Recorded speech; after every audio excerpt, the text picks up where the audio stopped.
So they're going to hear how wise you are when you tell me all the answers. Why? Should I put the camera just on you, Luke? Yes. All right. Cheers. All right. Sorry, Kristen. All right, so chapter 24 is on page, 305, is that right? Yeah. You guys, I'm not going to lie to you, that was straight up memory right there. Have I read this book too many times? Okay, well, that's just, all right, cool. Now it's back on me. So everyone can compliment my outfit. All right, here we go. We're going to read chapter 24. Are you prepared to tell me all sorts of things? Yeah. Great. Calpurnia wore her stiffest starched apron. What does that already tell us? Nice. It's her nice clothes, because something is going to happen. She carried a tray of Charlotte. She backed up to the swinging door and pressed gently. I admired the ease and grace with which she handled heavy loads of dainty things. So did Aunt Alexandra, I guess, because she had let Calpurnia serve today. So nice of her. August was on the brink of September. Dill would be leaving for Meridian tomorrow. Today he was off with Jem at Barker's Eddy. Jem had discovered with angry amazement that nobody had ever bothered to teach Dill how to swim, a skill Jem considered necessary as walking. They had spent 2 afternoons at the creek. They said they were going in naked and I couldn't come, so I divided the lonely hours between Calpurnia and Miss Maudie. Right away, why is Scout not with the boys? They're going skinny dip. And so why isn't she allowed to go? Because she's a girl. Because she's a girl. And so already at the very beginning of this chapter, we know that this chapter has something to do with what? Boys. Not skinny dipping. With, like, being a girl. She can't go because she's a girl. That's kind of foreshadowing for the whole chapter, because the whole chapter, you know how we've talked a little bit about what it means to be a lady? Would that be compared to trash or the I would say, like, this idea of being a lady keeps showing up again. So I would say, like, just that simple concept is like an again and again. So it's who read her? Yeah. Because we keep noticing. What does it mean to be a lady? Well, one thing, it means you can't be naked with the boys. Which is the, yeah. That was, I don't know why I choose to record this class. Right, they're recording on this. Yeah. Cool. I hope somebody's parents are listening. Anyway, so, girl things. Today, Aunt Alexandra and her missionary circle were fighting the good fight all over the house. Do you know what a missionary circle is?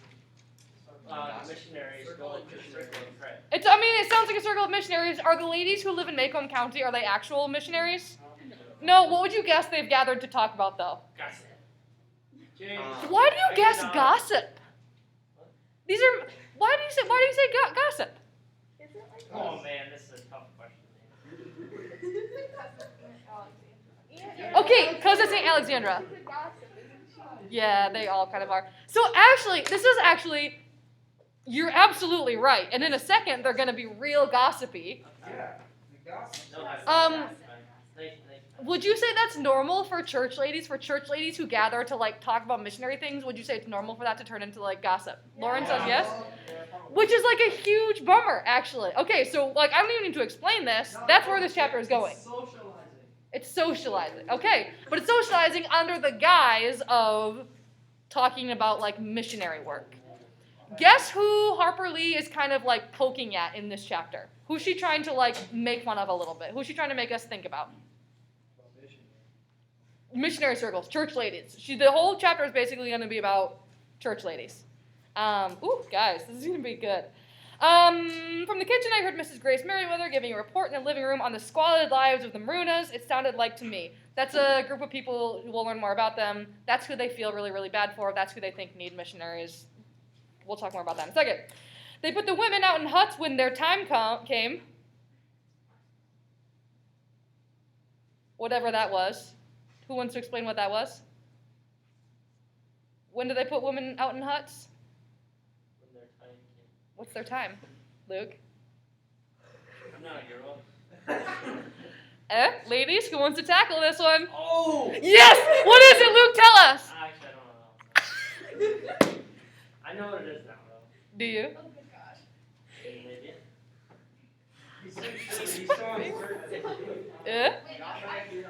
Luke, have you ever heard of Aunt Flo? No. Yeah, so basically, like, that's what's happening, right? Is these women are talking about how, like, oh, there are these poor people, and they're so uncivilized, and whenever some lady has her period, they make her go live out in a hut.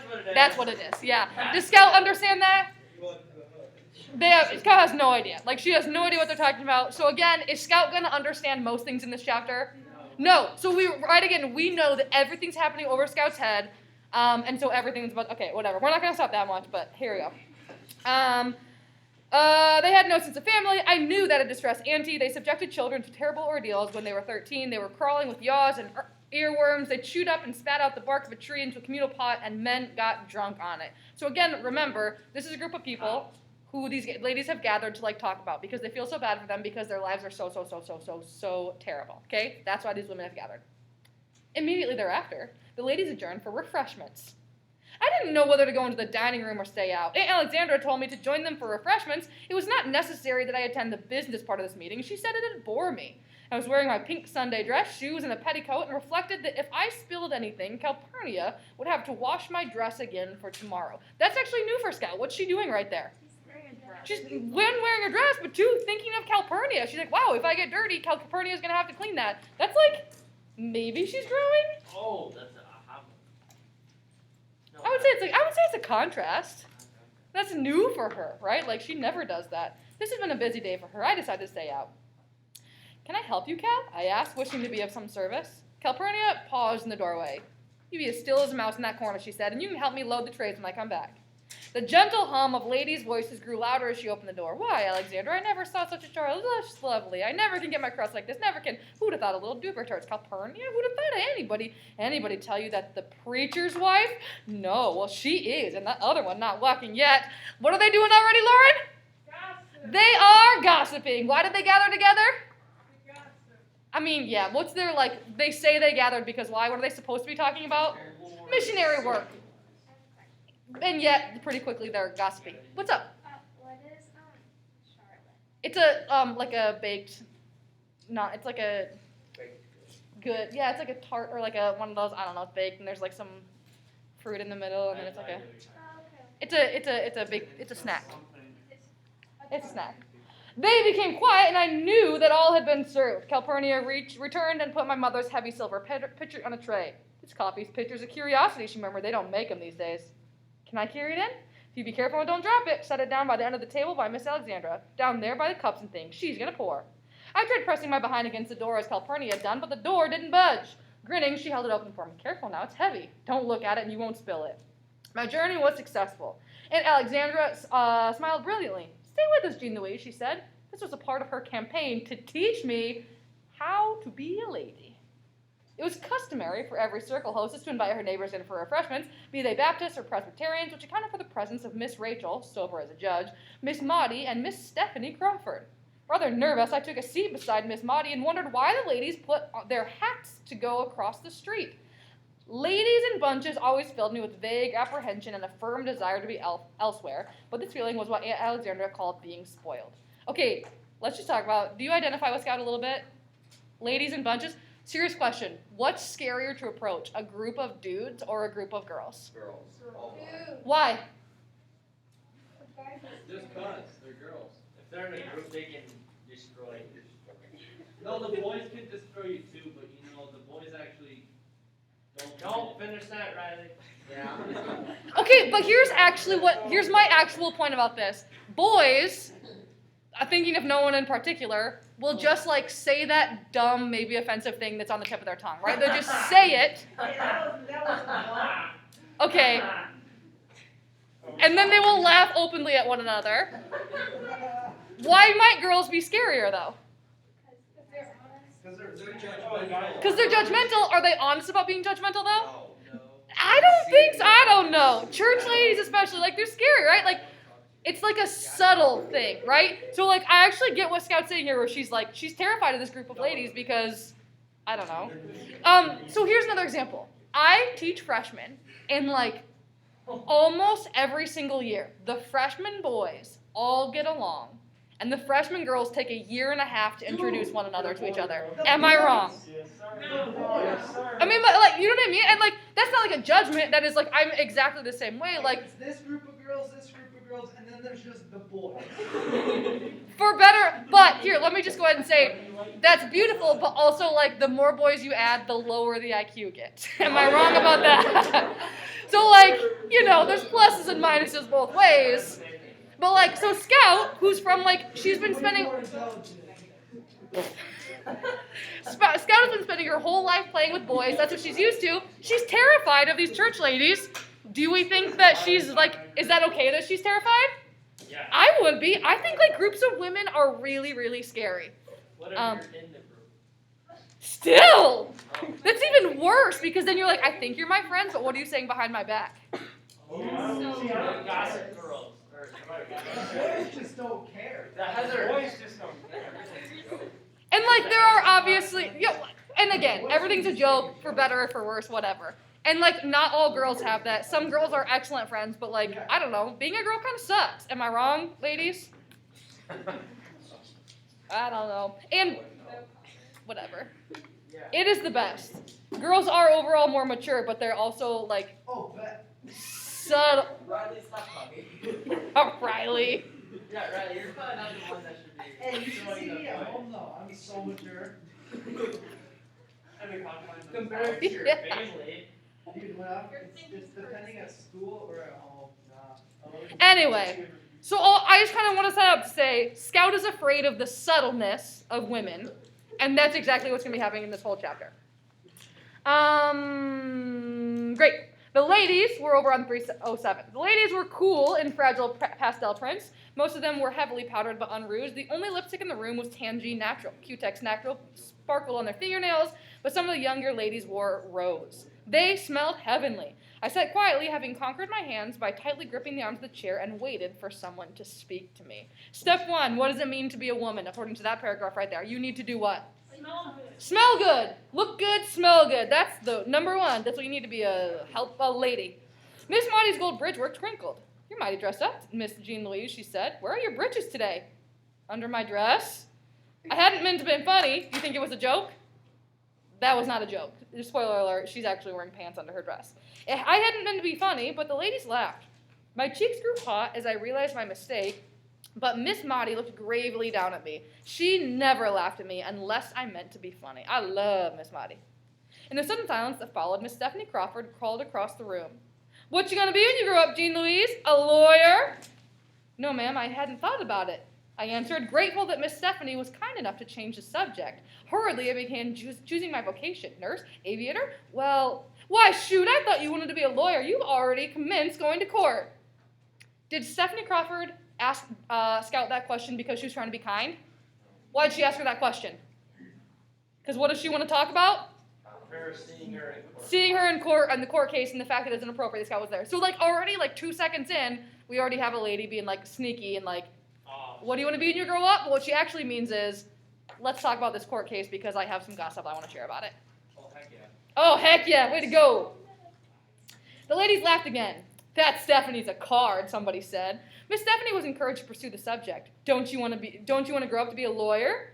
Miss Maudie's hand touched mine, and I answered mildly enough. No, ma'am, just a lady. Miss Stephanie eyed me suspiciously, decided that I meant no impertinence, and contented herself with, well, you won't get very far until you start wearing dresses more often. Can I get an amen? Amen. No, you guys, no. Look, read the room, boys. What's the room? Do you have to wear a dress to be a successful woman? No, they all wear business clothes. They? What do you mean they? Well, who was All the successful women you know. Wait, somebody explain to Luke why that was offensive later. Miss Maudie's hand closed tightly on mine, and I said nothing. It was warmth enough. Mrs. Grace Merriweather sat on my left, and I felt it would be polite to talk to her.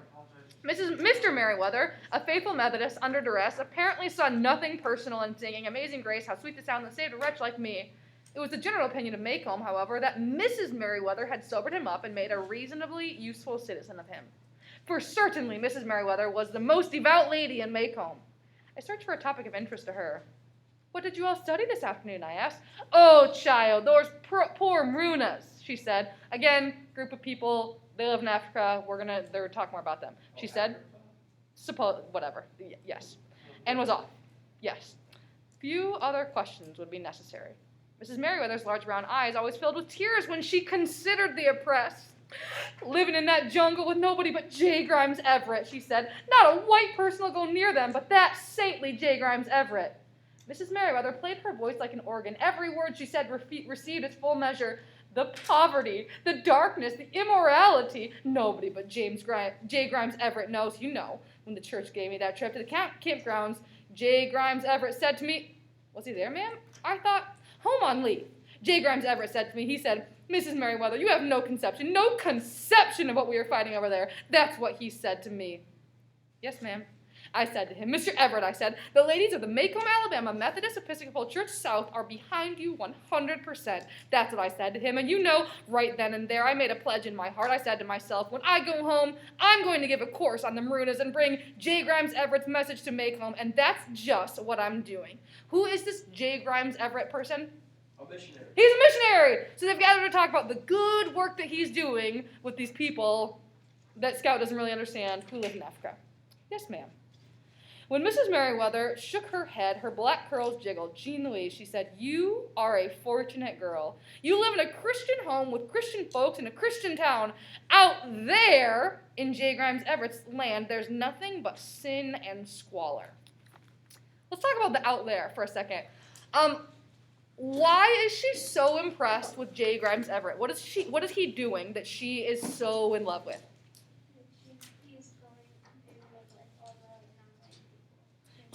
He's working with these people who are black. Yep. And what's he doing with them?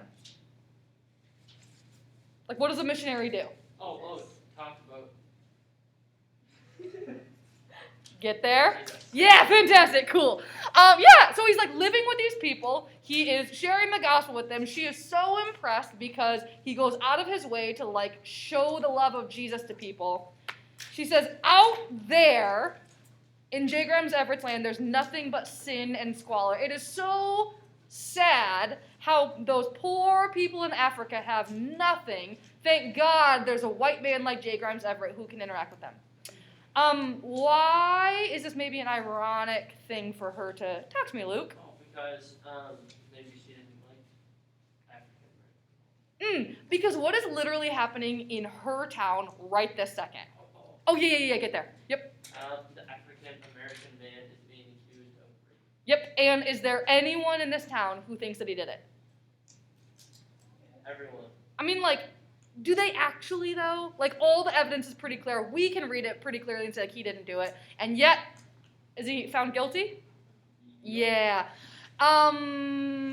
So, this is, like, going to be Harper Lee's, and, like, this is going to continue throughout this whole chapter. This is kind of Harper Lee's thesis statement right here, right? Is, like, you have this white lady who is so concerned about what's happening out there in the world. She's so thankful that there's somebody like J. Grimes Everett out there helping those poor black people. And yet, what is happening in the world around her is like worse, right? People are actively being oppressed and jailed and like treated like animals. And does she see anything wrong with that?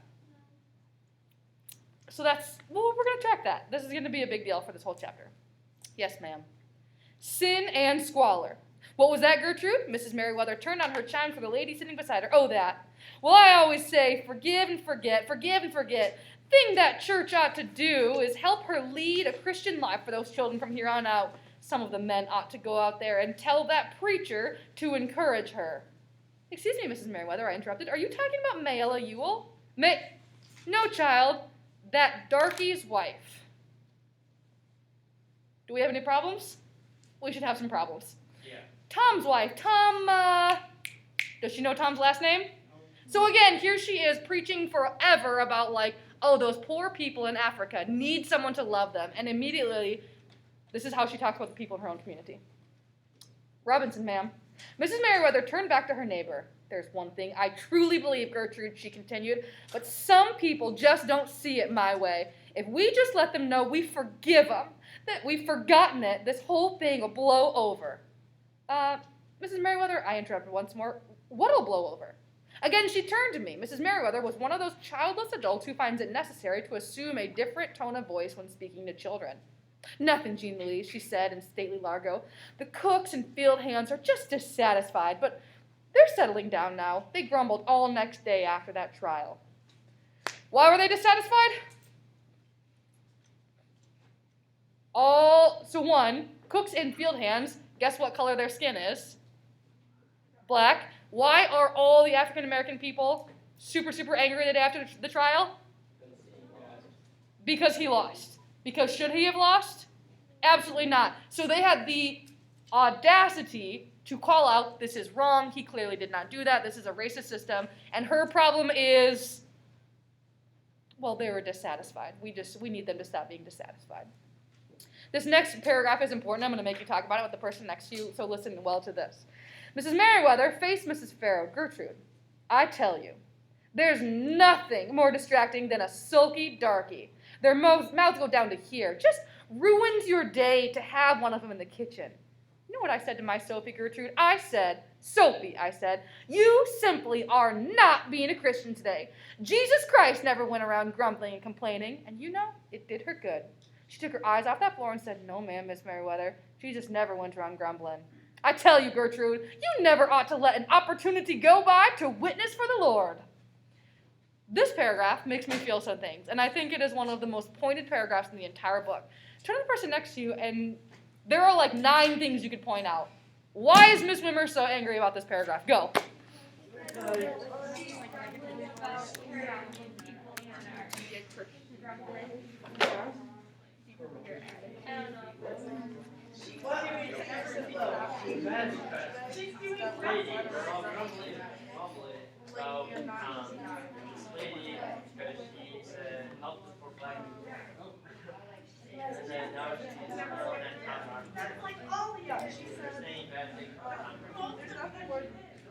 Do you want to go off on a tangent? All right, Lauren's going to go off on a tangent. Here we go, Lauren. Let's get the tangent. This is so dumb. Yeah, why is it? Jesus went complaining a lot. That's like most of what he did. He went to a temple, so they were selling stuff. He flipped a table. Yes.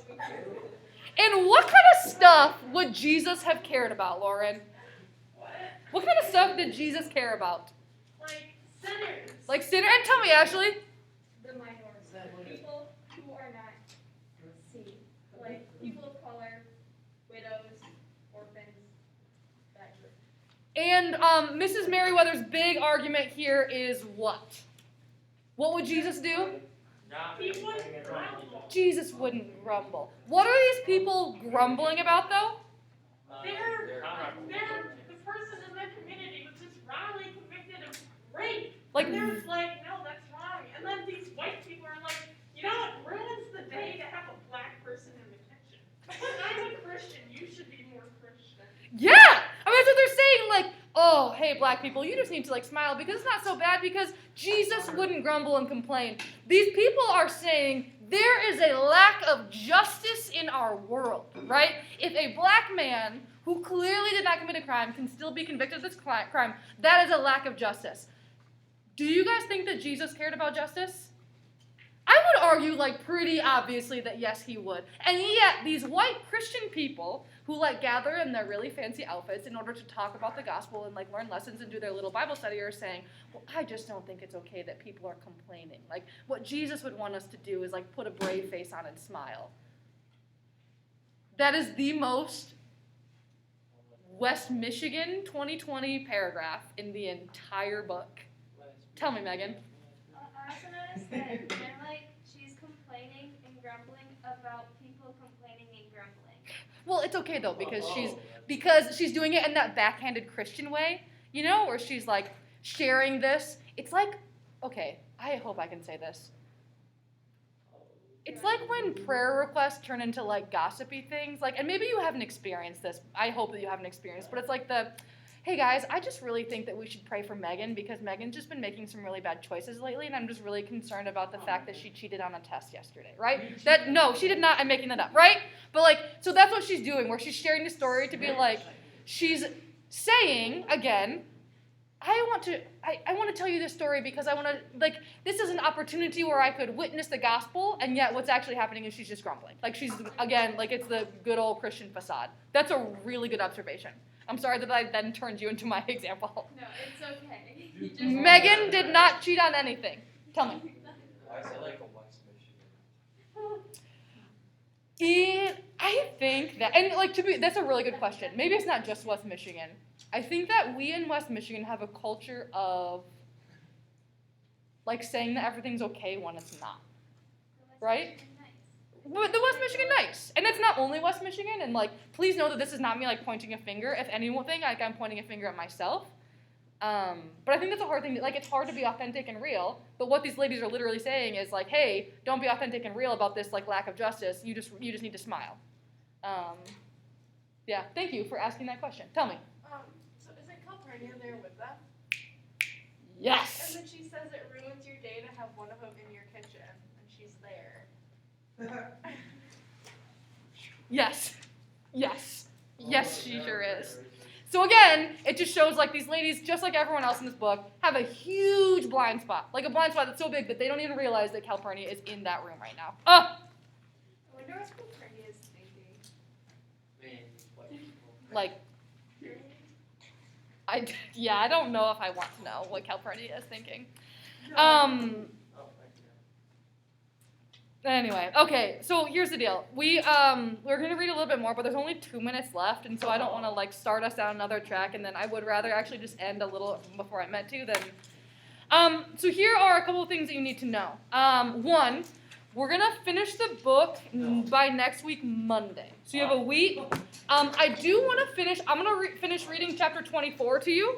The good news is, 24 is one of those, like, the Mad Dog episodes where it's kind of its own thing. And so if you decide to, like, read it, like, if you were like, I want to start reading 25, whatever, between now and Wednesday, you won't get any spoilers. You won't, like, be confused. Like, 24 is kind of a standalone chapter. So I will finish reading 24 to you on Wednesday so we can talk about it. But then there are 31 chapters. I don't know. You have a week. I will give you time to read both Wednesday and Friday. So a week from today, we're going to be done reading the book. Cool? That's crazy. Isn't that crazy? I've already gone through a book. Yeah. Cool. Go ahead and pack up your things. Turn to the person next to you and tell them something you're excited about, a prayer request if you have it.